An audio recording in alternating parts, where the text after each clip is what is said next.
Welcome to Intuitive Connection, where spirituality and psychology meet to help you be your best and brightest self. I'm your host, Victoria Shaw, and in each episode, I'll help you to awaken your own inner wisdom, step into your power, and live a more divinely inspired life. You're here to let your inner light shine. Are you ready? Let's do this. Hello and welcome to Intuitive Connection. Today we have a really fun topic to talk about, and one that I think will excite a lot of people in the world of woo, in the world of intuition. And it's one of those things that a lot of people really, really enjoy and like to do. And that is divination cards, like the tarot and all of the decks that are proliferating right now out in the world. And we're going to talk a little bit about how they work, why they work, and maybe some special ways that we can work with them.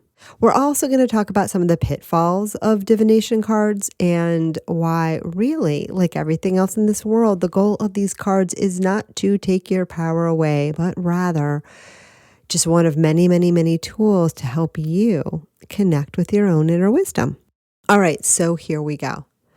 So yours truly doesn't actually work a lot with divination cards. So it's kind of funny that I'm doing a podcast on them, but I do own a lot of decks, and I do have a very interesting history with the most famous divination deck of all, the tarot.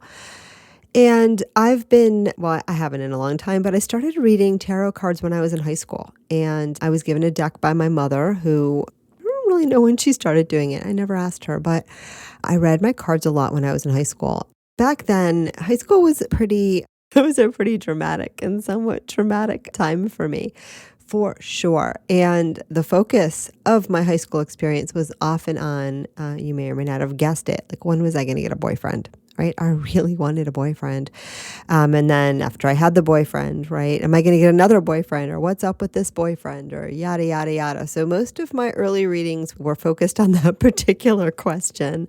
And every male card in the tarot deck was always, a potential boyfriend or a boyfriend of the past. So that's my little funniness. But so I did read cards for myself when I was in high school. I remember once a cousin of mine who was a little bit dark saying like that, it was like bad mojo to read your own cards. But it's kind of funny nowadays, right? Because we all do that all the time. It's actually quite lovely. But that was my first experience. And for me, I think I even read them a little bit until college. And I've even saved some of the old spreads that I did. So someday I'll have to pull those out and see if I can remember what was going on and if there was any accuracy there. Again, most of the cards I pulled at the time seemed a lot of doom and gloom. But, again, I was seeing them through that mindset for sure. But I put those cards away for a really long time and I didn't think about them really again. And as I started to awaken my intuition too, I never really even thought about tarot or any of those things having anything to do with our intuition. But it is definitely something that we see a lot of people doing today. And when I first went out to do readings, I remember going to a couple like Psychic Sunday thingy-majiggles where people would, it'd be a 20-minute reading and they'd give you $20 and you got to get out there and practice a lot and meet a lot of people. And people would always come into my little room and say, okay, well, where are your cards? Or where's your pendulum? Like, what's going to happen now? And of course, for me, the way that my intuition and my information and guidance comes through is it just comes. And usually it pops out of my mouth, or I hear it a little bit in my head and then I, just speak it. Or sometimes I'll get a vision or an image that I pass along. But I don't usually, as part of my practice, use cards. And not because there's anything wrong with them, simply because it's just not something I do. I do occasionally pull cards for myself, and I love pulling cards for myself. And I may have talked about this before on the show, but I do occasionally get the urge to pull a card for a client. Sometimes, I have decks lying around, and before a session or in between sessions, if I have the pull or the feeling to grab the deck or grab a card for someone, I will. And sometimes too, because of my history with the tarot, and I think of it as tarot, so pronounce it however you like. Sometimes I'll see a card in my mind's eye when I'm giving a reading, and I'm not so familiar that I always know what the heck they mean, but I do remember a lot of the cards from my youth. And so it's happened probably 2, 3, 4 times in sessions where I will see a card in my mind's eye, and then I will go to my little book and look it up for the client and say, oh, I see this card. Okay, here's the message. And again, so kind of I call it reverse tarot, right? I see the card and then I go to the deck. But this also speaks to, I think, one of the magical things about card decks and one of the reasons why they really help, because they get us out of our mind, or they have the potential to do that, right? Sometimes I might not be able to hear the words directly. Sometimes in one case I can think about, I probably could have heard the words directly, but if I had said them to the person, it would have seemed like I was just offering reassurance and I would have felt like kind of lame. But when I saw the card, it felt much more clearly that it was a message that was coming not from me, but from somewhere else. This was someone who was in the throes of a really, really devastating divorce, and she was blindsided and really feeling like, will I ever be happy again? And the card that we picked, and I'm probably going to get it wrong because I don't remember, it was a Wands card. I think it was the Four of Wands or whatever. And I saw it in my mind's eye. And when I read it, it was the happy family card. So you will have that again. And it was a really beautiful message, and one that I probably wouldn't have heard directly from the guides. And one that when I got it this way, it seemed so much more, I could trust it more, and she could trust it more. It felt so much more tangible. So that's another way where cards can sometimes help us, right? Because it's something in the world, it's a physical thing. Sometimes it feels more tangible than just what pops into our brain. And sometimes too, it gets us out of our mind altogether, right? I always talk about how intuition involves surrender, right? It involves this sense of, with the mind, you're always filling the blanks. You're always filling the space. You're always creating thoughts, and thoughts will just keep going and going and going and going and going if you let them go, and they will fill up all of the empty space. But with intuition, you have to be comfortable in that space of not knowing. And you have to be willing to surrender and get really quiet, get really, really still. And sometimes you get nothing, but you get into that space and you wait to see what comes. And it's often a surprise and it's often exciting, but you have to be in that space of not knowing. And that can be really hard for people because we have been trained, right, to always fill that space. We are not comfortable with the unknown, and intuition always works from that place. It always comes from there. And letting go of what the message is going to be, letting go of attachment, letting go of my need to know it in a certain way or get a certain answer right now. So when you pick a card, it helps with that process of surrender because you don't know what you're going to get, right? And so it sort of codifies the way that intuition works anyway. And it helps us kind of get into that groove, into that way of being, right? It helps us to surrender. It also helps us recognize, too, the difference between our mind, which is somewhat self-generated. It's really not. Your mind is really just your conditioned responses, and all that conditioning is, we actually all share a mind. The mind is just sort of the thought streams that are out there, and then we tend to connect with the ones that most match our current conditioning and our current level of awareness. So we just will be triggered by what's kind of already set up in our space, and the conditioning, the patterning, the triggering, whatever you want to call it, those are the things that are likely to be in our perception of the collective mind. But I like to think of the mind as like weather, and weather can be happening to lots of people, right? And you're just one of the people experiencing it, and you're going to experience it from your own perspective, from your own vantage point, and based on your own, proclivities, right? Like some people love the rain and some people hate it. And some people like it some days, and other days they're like, dang, I wanted to go horseback riding today and it's pouring rain, so I have to cancel. The mind is kind of like that. And so sometimes it's hard to discern what's going on in our mind from what is the voice of our soul, what is our intuition. So again, divination cards can help us with that because you pick a card, you surrender, you get the message on the card. And so it can be really clear that that message did not come from my mind.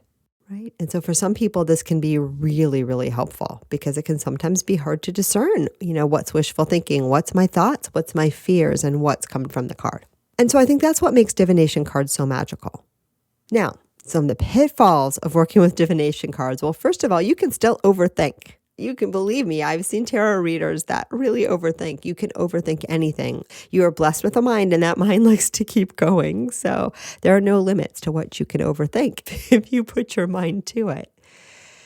So sometimes we get the message on the card and we're struggling to figure it out and to understand what it means. Sometimes we misattribute what it means or we misinterpret. That can happen as well. And so, you overthink, you just incorporate that message back into that conditioned loop of thought, and then you've missed the message altogether. So tarot cards, divination cards are not infallible by any means, but they do offer us this opportunity to surrender and to get that sense of getting the message from somewhere else. Another potential pitfall, and it's not really a pitfall, it's kind of both a guideline and a pitfall, but is how much of the match is that card for you, right? When you're picking a deck, I would always invite you to use your intuition. I would always invite you to see what resonates with you. And then I would also invite you, when you're reading a deck, to find one that doesn't feel fear-based. And they vary. And, you could say no deck is really fear-based. The tarot is not really fear-based. It's how you interpret it that's fear-based. And I would say yes. So fear is another pitfall. And if we approach anything with fear, we're likely to experience more of the same, right? And see everything through that lens of fear will create more fear for us. So if you can help it, don't do that. And if you can't help it, listen to the episodes around facing your fears, and I don't even know, Making Peace with Fear, I think it's called. We'll have it in the show notes. But anyway, no, it's a thing that we all are working on sometimes. But again, the more you can recognize when you're in fear, that helps you shift out of it. But some decks I find are higher vibey than others, just overall. And so we want the messages to be life affirming. We don't want the messages to be something bad's going to happen. We want them to feel positive. We want them to feel empowering. And then on top of that, you want it to resonate with you. You want images that, you feel really drawn to and make you feel good. You want messages that, again, you read these cards and you feel better afterwards. So use some discernment when you're choosing your deck, because you really want to find decks that make you feel good, right? And intuition, the voice of our intuition, sometimes it will give us information that, our ego might not want to hear. And so that can provoke just a little frisson of fear now and again. But the messages themselves are always neutral. They're always loving. They're always supportive. They don't come from your mind. They don't come from your ego. They come from your soul, right? And your soul is all loving and really doesn't always have a vested interest in the same way your ego does of how this stuff shakes out, right? There is no fear on the other side or at the level of soul. That's a very human thing. So you want to have a deck, that really feels uplifted to you, that raises your vibration, and that the messages feel really, really life affirming and positive, okay? Another thing to think about with the divination card, and this is true with everything, but divination cards really give you this opportunity, is the energy with which you practice them. Okay, and with which you use them. So yours truly in high school, right? We had a pretty heavy energy.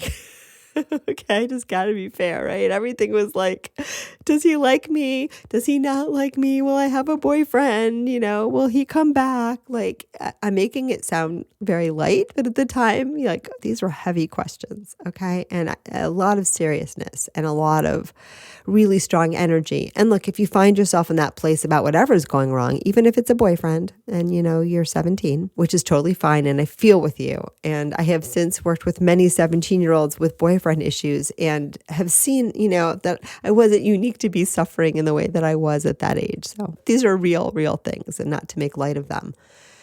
But anyhow, if you find yourself in a difficult circumstance, if you find yourself really emotionally activated, it's still fine to read those cards. And sometimes that's the exact moments when I choose them, because if I choose the right deck, it's usually very reassuring and uplifting. And I get the messages that will help me break out of those feelings, or at least give me a little bit of, joy or support or reassurance that, even though life feels a little intense right now, I'm still loved and supported and guided. And that's really what we all, need to hear in those moments. But I would say the more that you can address the divination cards when you're reading for yourself, but especially when you're reading for others, with a lightness, with a play, with a joy, right? Have fun with it. Divination cards really lend themselves to having fun, to not being so serious. And, we have playing cards, right? And divination decks can really have that element of play. And so I really invite you to think of them that way as well. Some of my favorite decks are the ones that are animal decks. I love spirit animal decks because, again, animals just make me feel light. And it's just such a great way to get that information. Whatever animal you pick is the energy that you need right now. So those decks are really, really fun. but just find ones that are light, that are joyful, and approach it with that energy of curiosity and play, because that's when our intuition really works best. And at the end of the day too, that's when we're really having the most fun and joy. And oftentimes we're asking these questions because that is what we're looking for in our lives, right? And it can start right with connecting with your inner wisdom. So taking the deck too seriously would be another pitfall. And one that's really, really, really, really, really, really, really not necessary, right? Because they are just inherently cool and fun. Another thing that sometimes people do with these decks is that they get way too hung up on the meaning of the card, right? If it's something traditional like tarot, they've studied it, they know what it's supposed to mean, and they can get really in their head about it, and they can over-intellectualize it. One of my dear friends from high school had tarot cards, and he was the most intellectual person I think I've ever known in my life in this particular body. And he had them all over his senior page. We used to do like individualized little pages, and his senior page rocked, and he's a wonderful, fine human being. But I think about it, I remember even at the time being like, oh my God, he's so intellectualizing this thing. And that's fine if you like that, but it may take you away from the magic, because intuition doesn't come from the mind, remember? So we want to approach these things with a loose mind, and we want to use those messages that kind of pop out at us, and we don't want to overthink it or overanalyze it or know in advance what we think it has to mean. I think it was Corby Mitleed, who was on the show a while ago, who uses cards a lot in her practice, and she's a longtime psychic and a really fun guest to have, was saying, sometimes when she reads cards, she gets the meaning of the card that she's used to. I think she actually does tarot as well. And then she said one time she picked a card and she knew instantly that it was the image on the card. It had nothing to do with the quote unquote meaning, but there was something about that image that was relevant, and she went with that. So she uses the card, right, as a springboard for her intuition, but she doesn't get hung up on what it has to mean. And I invite you to do that too, because sometimes it's, the color in the card, or sometimes it's something about the image that really speaks to you, right? Like maybe there's an owl on the card, and, there's just something about owl energy that you needed, and it has nothing to do with the meaning in the deck. And then sometimes too, what I do with these is I read the little booklet. And if I don't get a hit right off the card right away, because sometimes you just get a hit right from the picture or what it says, other times I just open the booklet and I see where my eyes are drawn and I see what message pops out at me. And usually those are the words that I need to hear. I don't have to read everything that was written. I don't have to analyze it or think about it or figure out what it means. Oftentimes it's a word or a phrase or a couple of things, or just the picture on the card, and then the message is received. All right. So remember, when you're using cards, use them loosely. Don't get hung up on what they have to mean. Tune into what you think they mean for you, where your attention is drawn, how they make you feel, and what awakens in you when you see that card, because again, they're pointers towards your own intuition. They're not a replacement for that. They're not the answer, so to speak. Again, really, they're just another tool that you can use to get in touch with your own inner wisdom, what you already know, and the wisdom of your soul, right? That was yours when you got here. It's just that, sometimes we forget, we get distracted, and we need these little nudges to find our way home.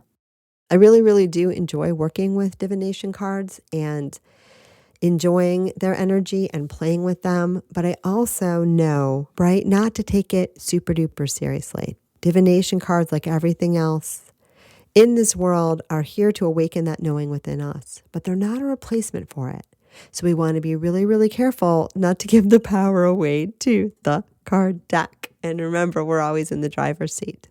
If you do a reading and you don't like the answer and it makes you uncomfortable, that's okay. Let it go.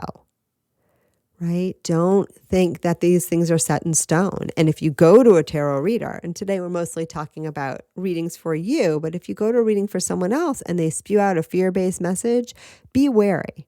Remember, friends, especially if we're using these to tell the future, which is not something that I typically do, and not even necessarily something that I would recommend. And maybe we'll talk about that more in a bit, right? But if you go to someone that gives you a fear-based message, whether it's with cards or not, always use your own discernment and always remember we're powerful creators, right? So if we live in fear, we are going to experience fear in that outside world. So always give yourself the benefit of the loving choice, the loving answer, the loving insights. And if something doesn't feel loving, please, by all means, let it go.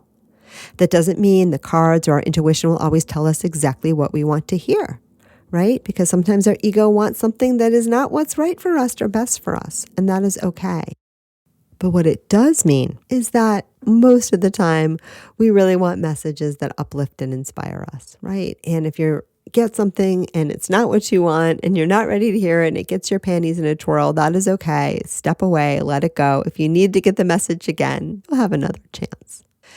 The last thing I wanted to talk about was a little bit about how these cards work, right? Because it does kind of feel like magic. And I've had magical situations all the time with cards and with signs, which cards are really, in some ways, it's the same as when we see signs in the outside world. It's just that with a card, you're actually picking it. But I've had amazing experiences with cards that have been mind-blowing. And I have a blog post on my website, Haunted by a Tarot Card, talking about a wonderful experience I had with the Tower card, which is one of the quote unquote bad cards. There are no bad cards in tarot, but one of the dreaded cards because, it's like the death and destruction card. And then ended up having a pretty transformational couple of years after pulling this card that, definitely imbued that energy, not in a terrible way, friends. I'm totally fine. I'm actually awesome and I'm rocking it, which is why there truly are no bad tarot cards. But again, it was a pretty remarkable experience where that card was just showing up everywhere. And it kind of wouldn't go away. Right. And so it can kind of feel like magic. And that didn't really feel like magic, but it did feel pretty incredible, pretty surprising. And it kind of is, because the way that these cards work, right, is the way everything in life works. We set an intention, and we set an intention to use this vehicle, this vessel, to these cards to hear our inner wisdom, to connect with our inner wisdom. We set that intention. And as always, you want to set a clear and a high intention. You want to do this. What is my highest and greatest good? Please let this little exercise of pulling a card or pulling a series of cards serve my greatest good. And if you're doing it for someone else, the collective, their greatest good and the good for all. I always say the highest good. So you set that intention, and then, the universe agrees to work with you. And our guides work with us, and we start to attract in, right, the card that we most need to hear, to pull, to see, because we have set that intention. Please show me my guidance, and the guidance comes. Cards are really cool too, because they're very tangible, like I said before. So unlike an idea that pops into your head, a card is something that you see. And look, we live in a 3D world to some extent. It's a physical world with like real things. And so oftentimes when we can experience our intuition, when we can experience the magic in a tangible form, it really does make it more real and more accessible to our human self. And there's nothing at all wrong with that. It's actually pretty darn cool. And so, cards give us that opportunity to have that experience as well. Tarot cards and divination cards are just wonderful, wonderful tools, so much fun. But remember, they're only as good as the person who is reading them, right? And so how we interpret the cards, whether we are a boy-crazed 17-year-old drama queen or, a 54-year-old mature woman, which I will say that I am now, who knows? I have a lot of toys too. I still love my coloring books. But regardless, remember too that it's only as good as the person giving the reading, just like every other form of intuition. And that too, write them down, because sometimes you're going to get a message and you're going to interpret a message based on what you understand now. And the guides know this. And again, when you set that intention, they'll often give you what you need to hear in the moment and how you need to hear it. And that's really fine. But just be aware too, especially when you're going to somebody else. Don't give your power away to that reader. Don't think just because it said it in the cards and they said it means this, right, that they know best. Always trust your own intuition. Always trust what feels right to you.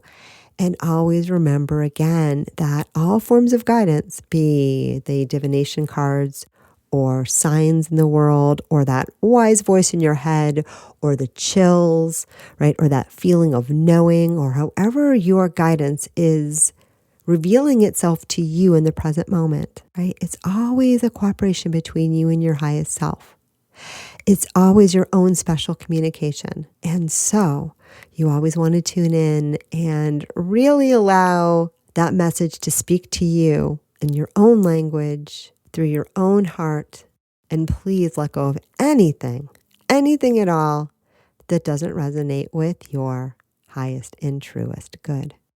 So I think that is all I have today on divination cards. Actually, a lot more ideas are coming through, but I've already been talking 28 minutes, 29 now. So I'm thinking probably time to start to wrap up. We'll be talking about this topic again for sure in upcoming episodes about the power of ritual. So stay tuned for that because it's very similar.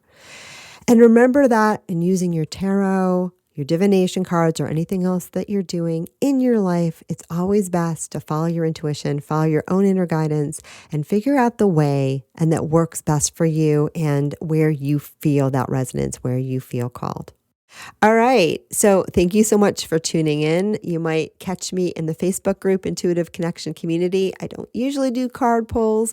I do a lot of readings, but who knows? Maybe a card pull will be in the future now that we've done this episode. I would also love to hear your experiences with divination cards and your amazing magical stories. So you can shoot me an email or share those in the group. We would love to hear your own experiences or questions about working with divination cards and also your own little miracles and magic experiences.